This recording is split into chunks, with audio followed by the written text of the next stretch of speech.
Bom dia, terceirão. Tudo bem com vocês? Bom, para a aula de hoje, então, vamos falar um pouquinho então, sobre os efeitos antrópicos no ambiente. Então, vamos falar então um pouquinho sobre o que o homem provoca no nosso meio ambiente no dia a dia. Esse é um tema bastante simples, bastante fácil de compreender, até porque vocês também estudam esse conteúdo em geografia, né? Bom, então vamos começar a falar um pouquinho sobre poluição. O que vem a ser poluição, então, tá? A poluição, ela é qualquer alteração ambiental de natureza física, de natureza química ou de natureza biológica, tá? E ela vai causar o quê? Prejuízos à saúde dos seres vivos em geral. Tanto quando a gente fala de seres vivos vegetais, quanto quando a gente fala de seres vivos animais, tá? De modo geral, os diferentes tipos de poluição, eles podem provocar redução na quantidade da biodiversidade do planeta Terra. O primeiro tipo de poluição que eu vou abordar hoje com vocês é a poluição do ar, tá? Então, nós vamos falar um pouquinho sobre a poluição do ar. Bom, a poluição do ar, ela resulta de todas as formas de combustão. Então, a primeira coisa que a gente tem que levar em consideração é que a principal causa da poluição do ar se refere à combustão, reações que envolvem queima, né? Toda reação de queima vai resultar, né, na queima de combustíveis fósseis, de combustíveis não fósseis, enfim, mas vai estar liberando gases poluentes na atmosfera, tá? Essas formas de combustão pode ser proveniente, então, tanto dos automóveis, quanto das indústrias, como das usinas termoelétricas, e também resultante das queimadas, que no caso do Brasil, a gente sabe que existe muitas queimadas, né? As combustões, então, liberam vários gases tóxicos na atmosfera. O primeiro gás que eu vou trabalhar com vocês, então, é o gás chamado monóxido de carbono.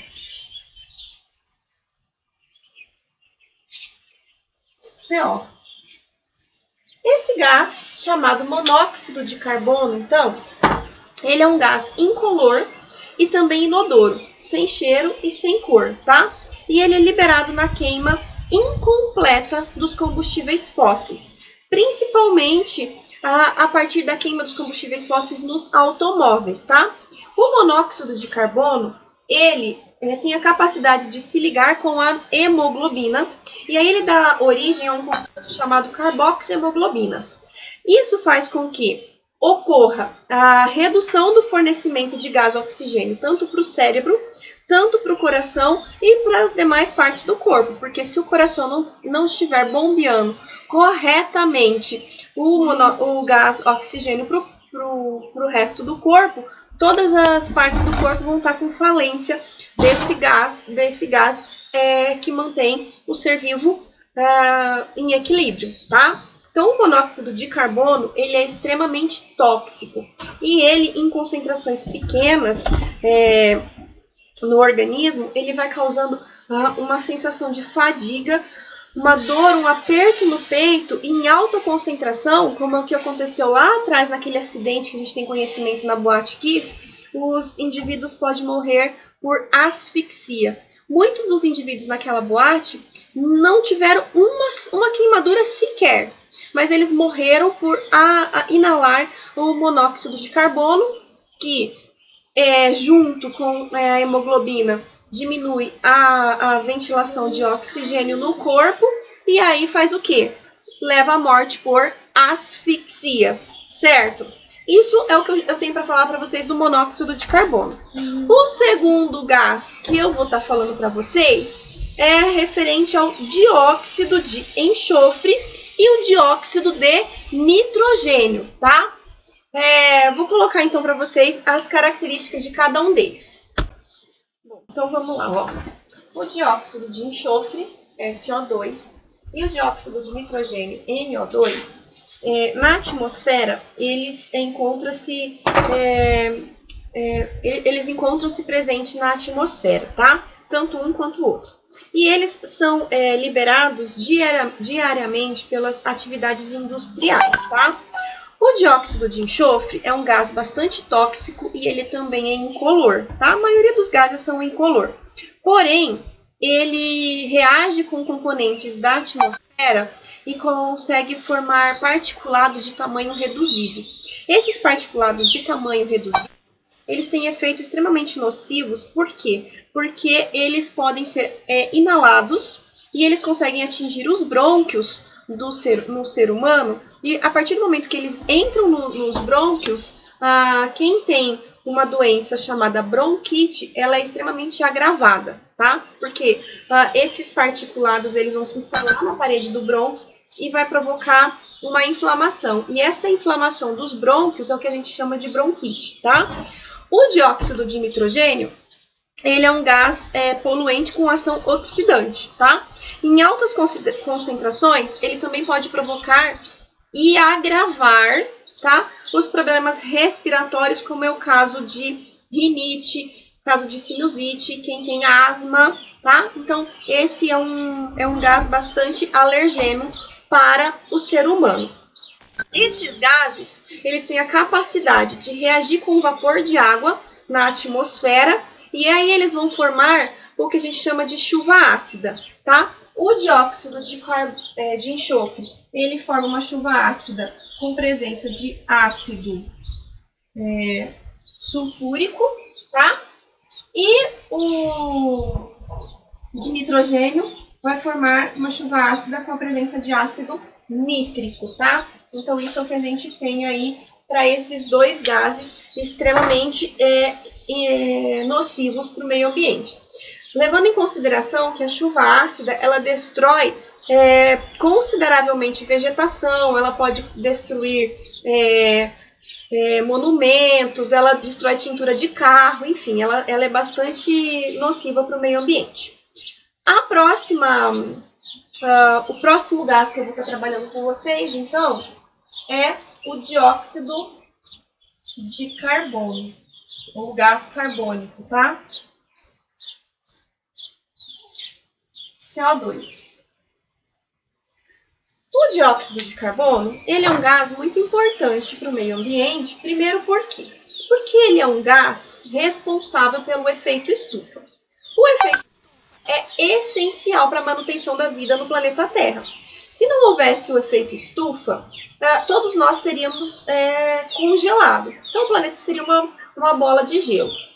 Mas o efeito estufa, ele pode ser agravado com o excesso de dióxido de carbono na natureza, tá? Então, o efeito estufa é algo natural e essencial. O seu excesso é o aquecimento global, que é o que tem acontecido atualmente, tá? Então, o que nós temos de problema? O aquecimento global, que é o excesso desse gás na camada atmosférica, que ela não faz o que? Ela não permite que todo o calor que teria que escapar para o espaço escape, fica retido todo ali na atmosfera, aumentando a temperatura do planeta Terra. Esse fenômeno conhecido como efeito estufa, como aquecimento global, ele está acontecendo principalmente pela quantidade de poluição que nós temos no meio ambiente atualmente, pelo excesso de queimadas e também pelo número excessivo de automóveis que nós temos no meio hoje, tá? Outra coisa que a gente tem conhecimento hoje é que existem outros gases que contribuem para o aquecimento global, pois tem acontece a mesma função do dióxido de carbono na atmosfera, que é o gás metano, que é eliminado principalmente na flatulência dos bovinos, tá? E a gente tem um grande rebanho brasileiro, né? Os CFCs, que é o clorofluorcarbono, que é um gás extremamente letal para a atmosfera, inclusive porque ele destrói a camada de ozônio, que é uma camada muito importante para a manutenção do filtro solar natural da Terra. O CFCs era utilizado muito nos refrigeradores antigamente e ele foi abolido, não pode mais estar utilizando esse gás. E ainda a gente tem o óxido nitroso, que também ele atua como um isolamento térmico, tá? Esses gases, principalmente o óxido nitroso e o CFC, o ser humano ele não pode mais estar utilizando na indústria, foi abolido. Mas o CH4, que é o metano, esse é um gás que não tem como a gente evitar no meio ambiente, né? Bom, vou falar então agora um pouquinho para vocês do gás ozônio. O gás ozônio, vou colocar aqui para vocês, vou colocar aqui no cantinho, ó, porque eu já enchi o quadro. Eu vou colocar aqui no cantinho para vocês o ozônio. A sigla dele é o O3. O ozônio, então, é um gás de cor azulada. Esse é um gás que não é incolor, ele tem uma coloração azulada, tá?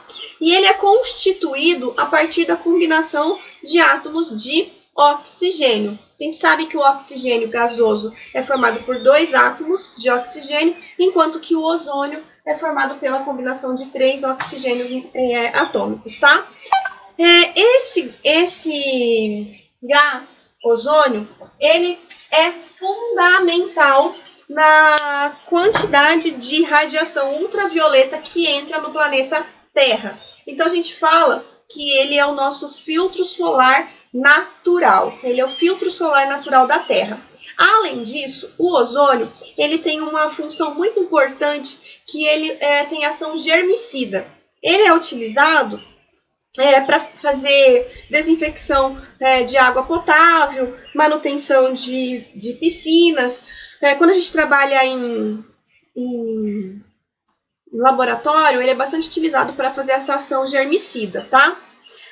E ele pode provocar, em excesso, quando ele está em grande quantidade na atmosfera, ele pode provocar problemas respiratórios, como asma, bronquite, esses problemas que a gente tem bastante conhecimento, rinite, enfim, e ele pode ainda danificar as plantas. Então ele é um gás que em excesso não é bacana no meio ambiente. Na verdade, a gente sabe que tudo que é em excesso não é legal, né? Então a gente tem as quantidades ideais aí para a manutenção do planeta Terra. E tudo isso que eu falei para vocês, quanto à poluição do ar, claro que a emissão dos combustíveis fósseis nos automóveis é imensa, que a emissão dos combustíveis dos gases tóxicos a partir das usinas termoelétricas é enorme, das indústrias também é enorme, porém as queimadas das vegetações naturais ou não, tá? Elas também são grande contribuintes para que ocorra essa poluição do ar. Então, quando tem uma queimada vegetal, a quantidade de dióxido de carbono que é liberado na atmosfera é imensa, tá? E as queimadas, além de contribuírem para a liberação dos gases tóxicos, como o caso do monóxido de carbono e do dióxido de carbono, elas ainda são prejudiciais para a microbiota do solo, tá? Então, um solo que passou por um fogo muito intenso, a microbiota do solo dele é todo comprometida. A não ser no caso das regiões em que tem o cerrado e que elas passam por queimadas naturais para que ocorra a germinação de sementes. Essa queimada ok, mas as queimadas, principalmente as provocadas para abrir pastagens, para abrir áreas de plantações, essas são extremamente prejudiciais, tá? Bom, então essa primeira videoaula, a gente vai falar da poluição do ar. Vocês vão receber uma segunda videoaula falando um pouquinho da poluição da água e do solo, certo?